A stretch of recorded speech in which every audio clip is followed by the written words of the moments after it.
A natureza enganosa do pecado, Jonathan Edwards, 1703-1758. Como é possível as pessoas viverem de maneira que desagradam a Deus e, no entanto, parecerem completamente insensíveis a isso e seguirem em frente totalmente esquecidas de seus pecados? Isso se deve à natureza cega e enganosa do pecado. O coração do homem é cheio de pecado e corrupção, e a corrupção tem um efeito espiritual de cegueira. O pecado sempre carrega um grau de obscuridade.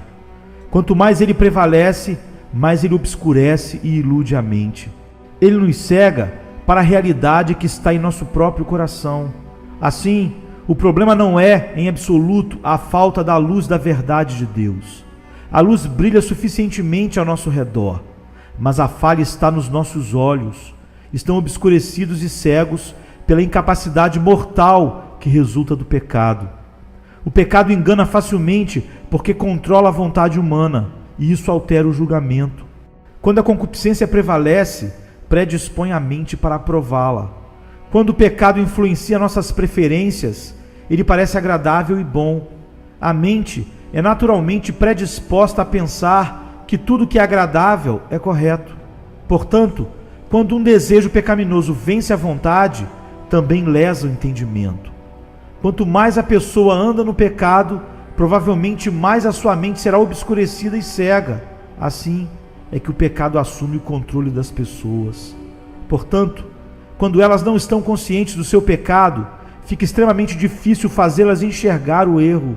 Afinal de contas, o mesmo desejo maligno que as levou ao pecado as cegará.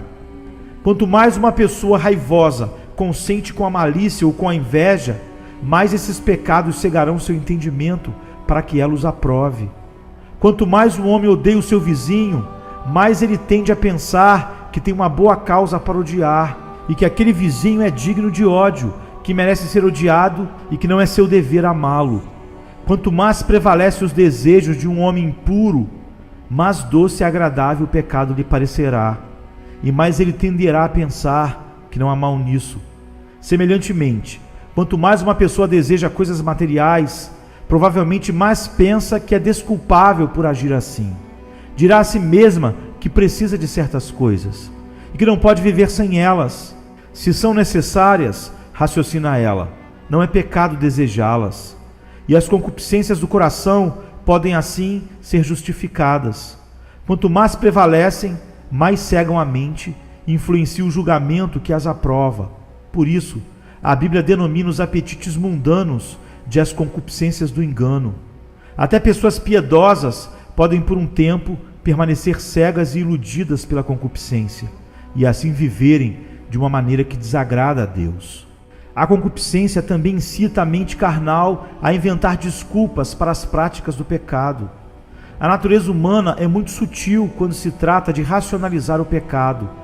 Alguns são tão devotados às suas maldades que, quando a consciência os importuna, torturam a mente a fim de encontrar argumentos que façam com que se cale e que os convençam de que procederam licitamente quando pecaram.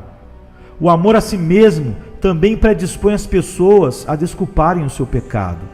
Elas não gostam de se condenar, são naturalmente preconceituosas em seu próprio favor, procuram bons nomes para denominar suas tendências pecaminosas.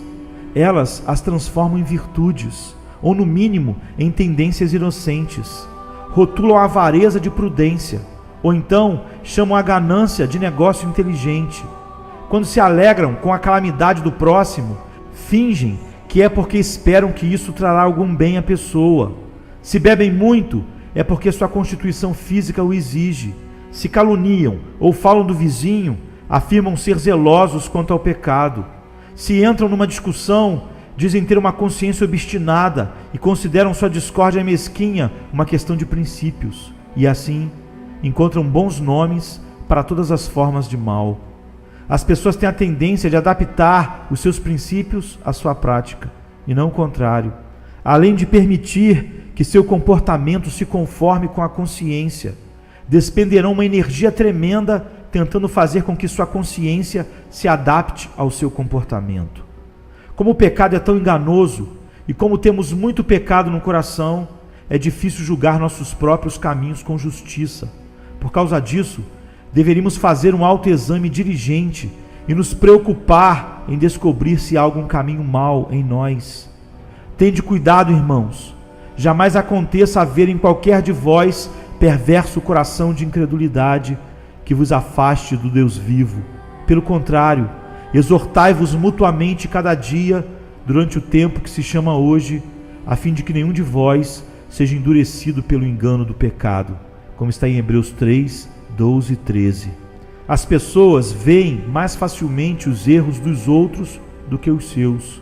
Quando veem os outros errarem, imediatamente os condenam, até mesmo enquanto se desculpam pelos mesmos pecados, conforme está em Romanos 2:1. Todos vemos um argueiro nos olhos dos outros e não a trave nos nossos olhos. Todo o caminho do homem é reto aos seus próprios olhos, diz Provérbios 21:2. Enganoso é o coração, mais do que todas as coisas, e desesperadamente corrupto. Quem o conhecerá? Diz Jeremias 17:9.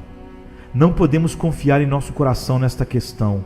Em vez disso, devemos nos vigiar, interrogar nosso coração cuidadosamente e pedir a Deus que nos sonde completamente. O que confia no seu próprio coração é insensato. Provérbios 28, verso 26. A natureza enganosa do pecado. Jonathan Edwards, 1703-1758.